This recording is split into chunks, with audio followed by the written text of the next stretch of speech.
आज के इस वीडियो में हम जानेंगे कोलराउस नियम के अनुप्रयोग यानी कि एप्लीकेशन ऑफ कोलराउस लॉ। यदि हम बात करें कोलराउस नियम के अनुप्रयोग की तो इसके अनेक अनुप्रयोग हैं, लेकिन आज के इस वीडियो में हम 3 मोस्ट इम्पॉर्टेंट अनुप्रयोग के बारे में जानेंगे। तो हम पहला अनुप्रयोग पढ़ेंगे दुर्बल विद्युत अपघट्य के सीमांत मोलर चालकता के गणना में। दूसरा अनुप्रयोग पढ़ेंगे दुर्बल विद्युत अपघट्य के लिए वियोजन की मात्रा के गणना में। और तीसरा अनुप्रयोग रहेगा दुर्बल विद्युत अपघट्य के वियोजन स्थिरांक की गणना में। तो इन 3 अनुप्रयोग के बारे में आज हम इस वीडियो में जानेंगे। तो सबसे पहले हम बात करते हैं दुर्बल विद्युत अपघट्य के सीमांत मोलर चालकता की गणना में। तो कुछ प्रबल विद्युत अपघट्य के सीमांत मोलर चालकता की सहायता से दुर्बल विद्युत अपघट्य के सीमांत मोलर चालकता की गणना कोलराउस के नियम द्वारा किया जा सकता है। तो क्वेश्चन को किस प्रकार से किया जा सकता है, इसे हम एक उदाहरण के द्वारा समझेंगे।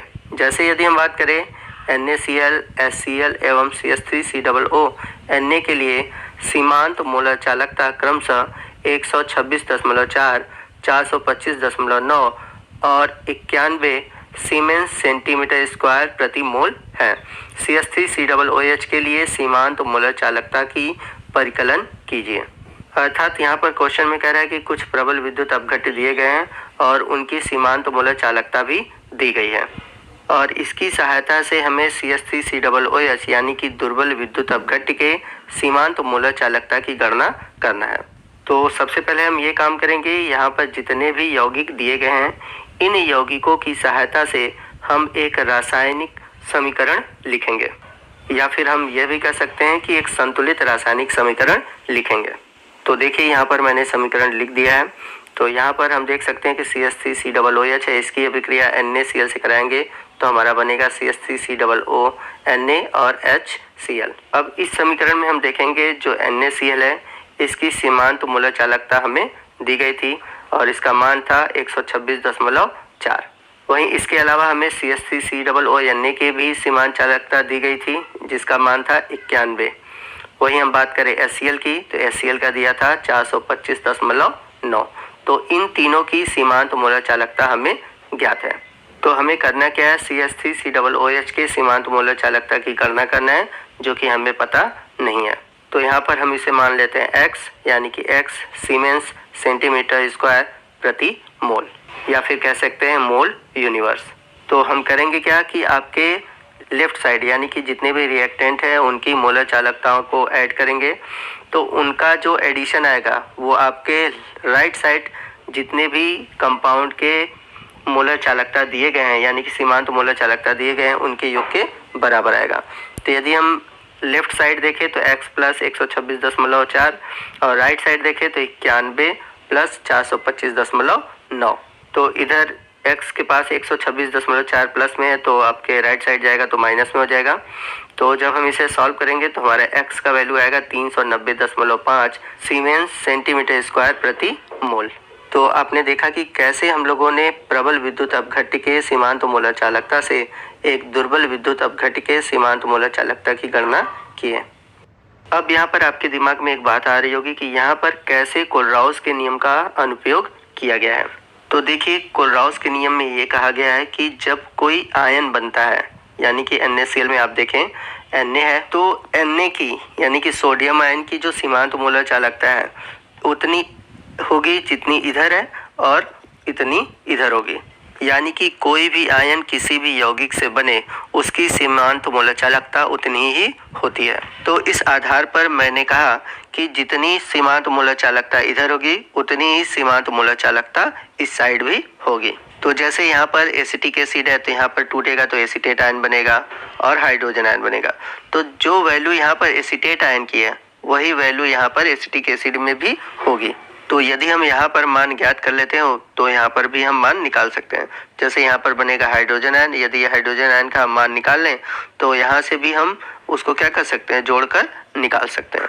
तो यही है कोलराउस का नियम और इस आधार पर ही मैंने आपको बताया कि जो अभिकारक है यानी कि जो रिएक्टेंट है उनकी सीमांत मोलर चालकता उत्पाद के सीमांत मोलर चालकता के बराबर होता है।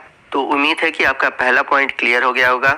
आइए चलते हैं दूसरे पॉइंट की ओर यानी कि दूसरे अनुप्रयोग की ओर। तो दूसरा हमारा अनुप्रयोग है दुर्बल विद्युत अपघट्य के लिए वियोजन की मात्रा के गणना में। तो वियोजन की मात्रा ज्ञात करने के लिए आपको एक सूत्र याद करना होगा। तो वह सूत्र क्या है? तो यहाँ पर आप सूत्र देख सकते हैं। यहाँ पे ये जो अल्फा है, अल्फा को हम बोलते हैं वियोजन की मात्रा। वियोजन की मात्रा को हम इंग्लिश में बोलते हैं डिग्री ऑफ डिसोसिएशन। तो वियोजन की मात्रा बराबर होती है किसी सांद्रता पर मोलर चालकता के। तो ये जो लिखा हुआ है ये आपको किसी सांद्रता पर मोलर चालकता को प्रदर्शित करता है, बटे इसके होगा सीमांत मोलर चालकता के। तो पीछे वीडियो में मैंने सीमांत मोलर चालकता के बारे में बताया हुआ, तो आप इस सिंबल को तो जान ही रहे होंगे।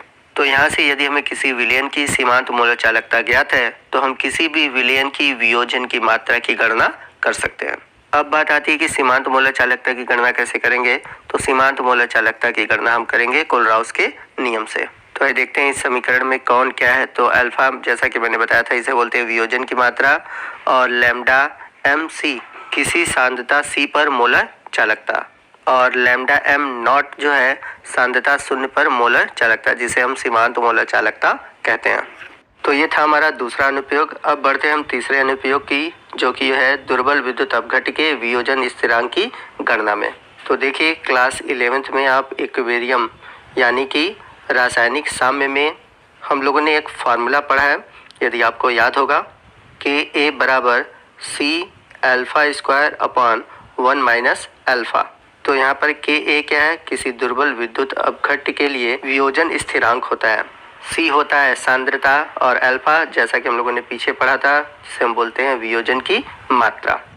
अभी अल्फा के लिए हम लोगों ने सूत्र पढ़ा था, अल्फा बराबर सी सांद्रता पर मोलर चालकता बटे सीमांत मोलर चालकता। तो यदि हम अल्फा के मान को इस समीकरण में रखेंगे तो हम कुछ इस प्रकार समीकरण को लिख सकते हैं। तो देखिए अल्फा की जगह हम लोगों ने मान रखा है, तो यहाँ पर अल्फा स्क्वायर की जगह रखा है, तो यहाँ पर अल्फा का मान रखकर स्क्वायर कर देंगे।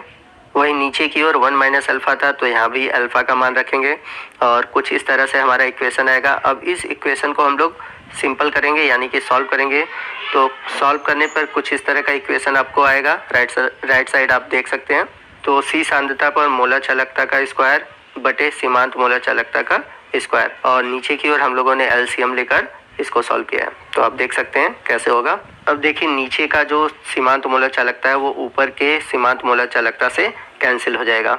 तो सबसे नीचे एक बच जाएगा सीमांत मोलर चालकता, जिसका हम ऊपर की ओर क्या करेंगे? गुणा कर देंगे। तो जब आप पूरी तरह से इसे सॉल्व करेंगे तो कुछ इस तरह से आपको इक्वेशन मिलेगा कि ए बराबर सांद्रता सी सांद्रता पर मोलर चालकता का स्क्वायर बटे सीमांत मोलर चालकता ब्रैकेट में सीमांत मोलर चालकता माइनस सी सांद्रता पर मोलर चालकता। तो आइए देखते हैं कि इस समीकरण में कौन क्या है। तो वही बात करें हम के ए की, तो के ए है दुर्बल अम्ल का वियोजन स्थिरांक। के ए की जगह हम के बी लिखकर भी समीकरण बना सकते हैं।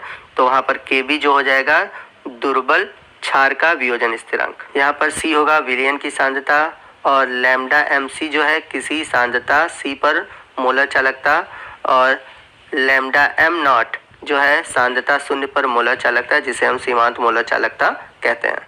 तो इस प्रकार हम सी सांद्रता पर मोलर चालकता की गणना करके के ए का मान ज्ञात कर सकते हैं। तो ये था हमारा कोलराउस के नियम का अनुप्रयोग, जिसकी सहायता से 3 हम मोस्ट इम्पॉर्टेंट कंसेप्ट को सॉल्व कर सकते हैं।